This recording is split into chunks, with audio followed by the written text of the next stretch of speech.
शिमला जी, राजस्थान से। राधा वल्लभ श्री। श्री हरिवंश महाराज श्री, आपके चरणों में कोटि कोटि प्रणाम।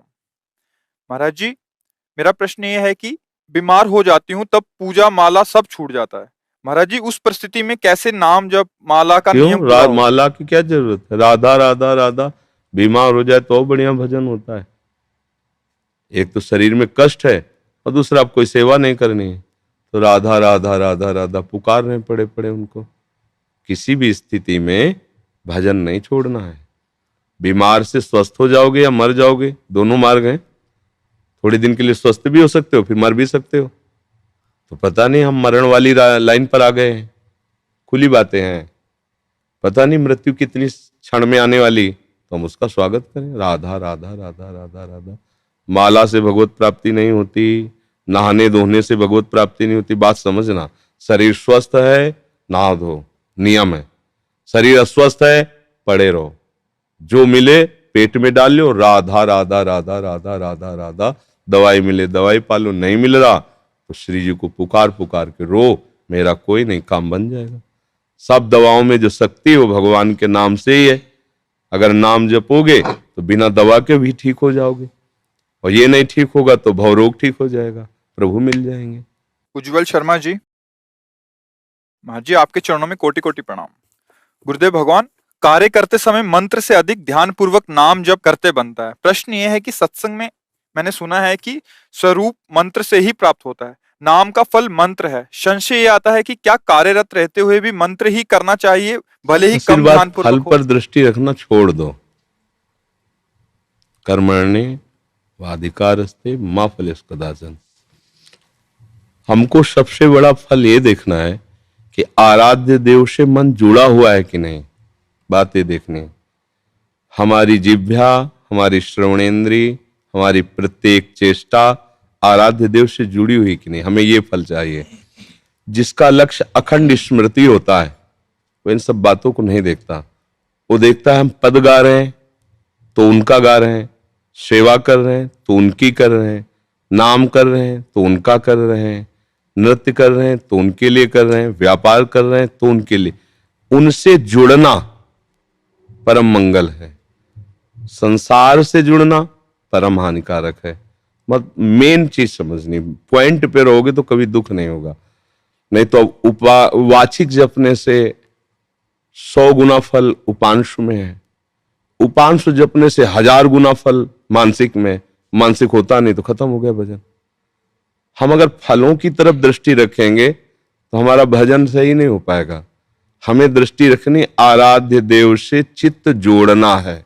मुरारी पादार्पित चित्त वृत्ति, एक एक वृत्ति प्रभु में जुड़ रही, यही हमारा फल है। वर्तमान में हम प्रभु का स्मरण कर रहे, प्रभु का नाम जपते हुए, लीला गायन करते हुए, सेवा करते हुए, हमें यही। और स्मृति का जो फल होता है वो भवबंधन से मुक्त होकर भगवान की सेवा में जाना होता है। बात बन गई। ये सब जो बाल की खाल निकालना है ना, इससे ये होता है, इससे होता है, ये प्रारंभिक साधक को घसीटने के लिए है। तत्वतः उनका नाम, उनका रूप, उनका गुण, उनका लीला ये हमारे चिंतन में चल रही, बस हमें और कुछ नहीं चाहिए। भगवद स्मृति ही सब साधना का सार है। हर समय स्मरण में डूबे हुए, इससे बड़ी सिद्धि क्या है। वही जब गाढ़ हो जाएगी, जिसे कहा जाता है तन्मयाहा, बात बन गई। तो हमें, अगर हम इस बातों में रहेंगे तो बड़ा संशय हो जाएगा, बहुत समस्याएं मन पैदा कर देगा कि अब पवित्र अवस्था नहीं, मंत्र जप सकते नहीं, और नाम का फल वो है नहीं, तो नाम में अश्रद्धा हो गई, मंत्र जपने का समय नहीं, सब गड़बड़ हो गया। हमें प्रभु से जुड़े रहना है, हमारी चित्त वृत्ति प्रभु में जुड़ी रहे। वो नाम के द्वारा, गुण के द्वारा, मंत्र के द्वारा, इनमें सबका फल क्या है? प्रभु से हम जुड़े हैं। बस ये बात ध्यान रखोगे ना तो बहुत आनंद रहेगा। और फल जो है, सबका फल है प्रीति। सब साधन कर यह फल सुंदर, प्रभुपद पंकज प्रीति निरंतर। फल में रस होता है ना, तो हमारी दृष्टि रस पर रहे।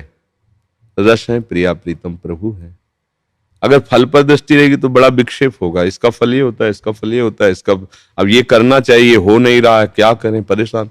कुछ मतलब नहीं, कुछ हो रहा है तो हम प्रभु के हैं, हम जुड़े हैं उनसे, बस इतने से सर्व मंगल हो जाएगा। समझे? गुरुदेव भगवान, अहंकार रहित भजन कैसे हो? अत्यंत दैन्यता और त्रिन्ते नीच भाव भजन स्वयं में करते कैसे आए? करते ही अहंकार नष्ट होता है। अहंकार प्रकृतिजन्य किसी को लेकर होता है। जैसे प्रकृतिजन्य शरीर को लेकर, हम जवान हैं, हम बलवान हैं, हम रूपवान हैं, हम गुणवान हैं, हम विद्वान हैं, हम धनवान हैं, जो भी ये प्रकृतिजन्य जो अहंकार होता है, ये मलिन हृदय में होता है।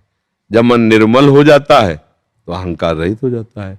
खूब भजन करो, श्री जी का चिंतन करो, धीरे धीरे धीरे धीरे जब हृदय मलिनता दूर कर देगा तो वहीं तुम्हें दिखाई देने लगेगा कि सब प्रभु की कृपा संभाल रहे, प्रभु से चल रहा है। हम तो करता है ही नहीं। समझ में आया ना? कर्ता भोक्ता भाव हटा, जीव मुक्त हो गया।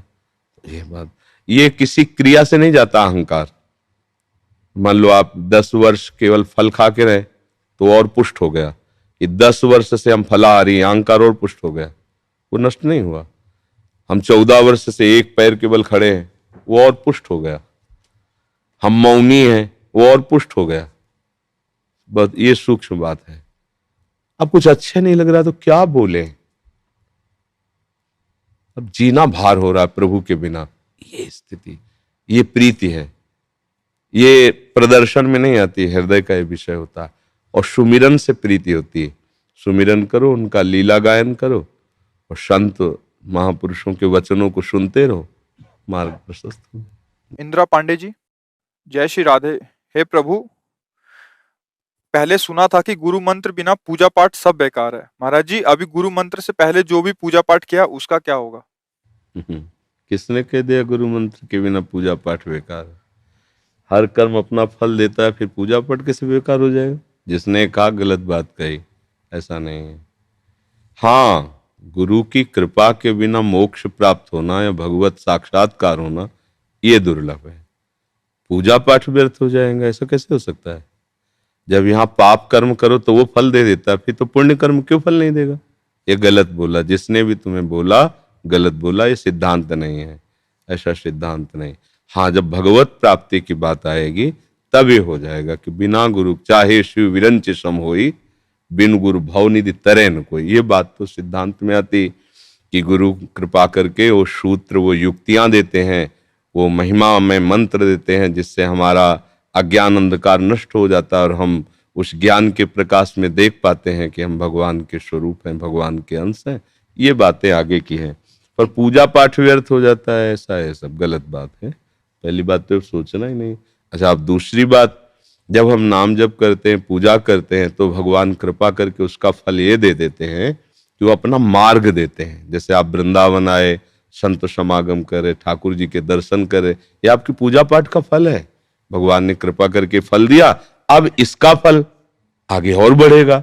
तो कोई चीज ऐसा नहीं है कि वो आपका बेकार चला। जब पाप बेकार नहीं जाते हैं, वो भी हमें भुगताना पड़ता है, तो हमारा पुण्य कैसे चला जाएगा? ये तो बिल्कुल ही बेकार की बात है, समझे? और इसमें रोना क्या है? हमारे पुण्य बेकार हो जाएगा, रोला है? अरे इसमें रोना क्या, समझना है। तुम तो ऐसे रो रहे हो जैसे तुम्हारे कोई छीन लिए गए हो, रुपए पैसे सब छीन लिए गए कि अब क्या करें, अभी तक जितना कमाया वो सब छीन गया। ऐसा नहीं है, बहुत धैर्यपूर्वक। इसीलिए शास्त्र सम्मत वाक्य ही हमारे संशयों को दूर कर सकते हैं। मनमानी बोलना, तो कोई भी गली चलते कुछ भी उपदेश करे थोड़ी माना जाता है, ऐसे नहीं माना जाता।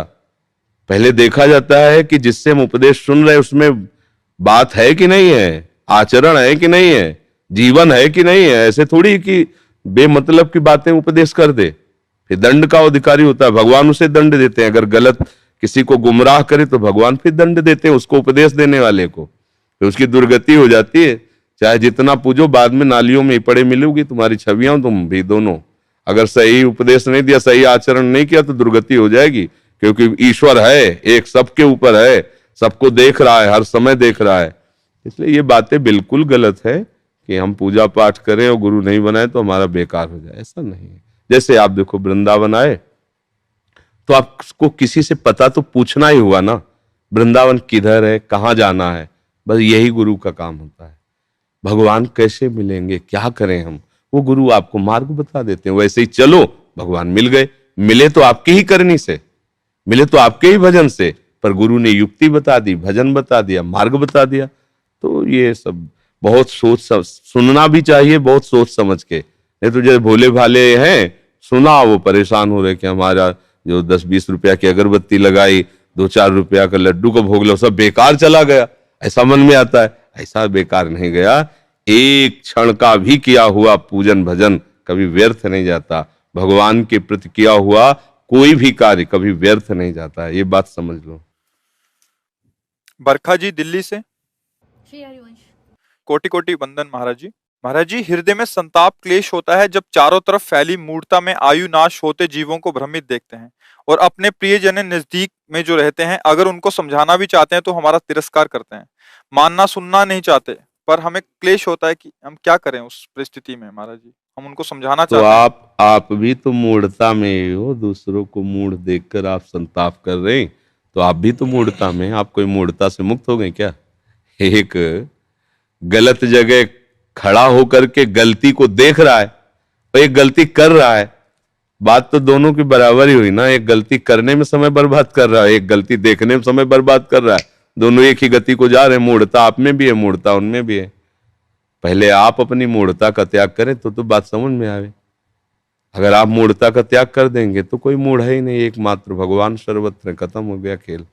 आप अपनी मूढ़ता का त्याग करें, आप भगवान से प्रार्थना करें कि आपकी मूढ़ता नष्ट हो, आपका भजन निरंतर चले, तो हमारा हृदय खूब तृप्त है भजन में, तो हम जिससे भी बात करेंगे उसको शांति मिल जाएगी। हमारे हृदय में यदि भजन है ना, हम आपसे देख रहे हैं, आपसे बात कर रहे हैं, आपको एक शांति मिलेगी, आपको एक प्रसन्नता मिलेगी, या फिर आपको एक जलन पैदा हो जाएगी कि मैं गलत क्यों हूं, मैं क्यों भजन नहीं कर पाता। तो हमें पहले अपना पावर बढ़ाना है, तभी तो हम आगे। अगर हमें किसी को उठाना है तो हमें बलशाली बनना है। अगर हम कल्याण की भी भावना रखते हैं तो हमें इतना भजन करना है कि जो हमारे सामने आए हम उसका कल्याण कर सकें। तो अभी तो आप में वो बात है नहीं, इसलिए अपने को आप मजबूत बनाइए, अपने आचरण ठीक कीजिए, अपने भाव ठीक कीजिए। सब में प्रभु हैं, बाद में यही पता चलेगा। किसी का उद्धार नहीं होना, हमें अपना भ्रम हटाना है, संशय हटाना है, अपने अज्ञान को हटाना है। कोई जीव नहीं है, सब में ईश बैठा हुआ है। बस जीवत तो आपने मान लिया, उसी को त्याग कराने के लिए उपदेश है। आपने माना है, अपने को दूसरों को। जहां आप अपने को और दूसरों को भगवत स्वरूप मान ले, वहीं मुक्त हो जाओगे। ये बात समझना है। सत्संग में सुना है कि सब जगह हरि ही विराजमान है, एक ब्रह्म ही सब जगह विराजमान है। महाराज जी, राधा रानी और श्री कृष्ण कैसे एक हैं और कैसे वो विलग हैं? भजन करो तो जान जाओ। भजन करने से ही हमारी बुद्धि पवित्र होगी, तब जान जाएगी। अभी तो हम शरीर में फंसे हुए हैं, पांच भौतिक शरीर में फंसे हुए हैं, तो हम चिदानंद देह की बात कैसे जान पाएंगे? बता देने से थोड़ी समझ में आ जाएगी, नहीं समझ में आएगी। वो परमानंद रस मूर्ति प्रभु लीला के लिए रसो, या परमानंद एक द्विधा सदा श्री राधा कृष्ण रूपाभ्याम तस्मै तस्मै नमो नमः। एक वो रस स्वरूप परमात्मा ही श्री श्यामा श्याम के रूप में खेल रहा है। अब उसके खेल को जब देखोगे तो प्रेम खेल में दो रहते नहीं हैं, एक ही रहते हैं। तो आप देखो, कभी श्यामाजू हा श्यामा कह के पुकारती हैं, हा प्रियाजू कह के पुकारती श्यामाजू प्रीतम भाव में। कभी प्रीतम हा कृष्ण कमल दल लोचन कह, उनको खुद पता नहीं कि कौन प्रिया है कौन प्रीतम है। श्याम रंग श्यामा रंगी, श्यामा के रंग श्याम, कहने को दो दिखाई दे रहे, उनको खुद पता नहीं कि वो दो है। ऐसे रस में डूबे हुए हैं। प्रेम में तन्मयता होती है। जब जीव उस प्रेम को प्राप्त होता है तो उसका जीवत तो नष्ट हो जाता है। मैं प्रभु का भजन कर रहा हूं, ये भाव भी खत्म हो जाता है। केवल श्यामा श्याम। अब वो स्थितियां हैं, वो केवल वाणी से थोड़ी। अनिर्वचनीयम प्रेम स्वरूपम मूकास्वादनवद, जैसे गूंगे को गुड़ खवा पूछो कैसा, वो नहीं बोल पाएगा। ऐसे ये जो रस है, ये जो चिंतन है, ये वाणी का विषय नहीं है। सूक्ष्मतरम अनुभव स्वरूपम, ये बड़ा सूक्ष्म है, ये केवल अनुभव की बातें हैं। अनिर्वचनीयम, ये बोली नहीं जा सकती क्योंकि वाणी की सामर्थ्य नहीं है, बस बाहरी संकेत है ऐसा। भजन करो श्यामा श्याम का, वही हृदय में बैठ के समझा देंगे। जिन महाभागवत श्री केवल दास कुबा जी का चरित्र अपने लोगों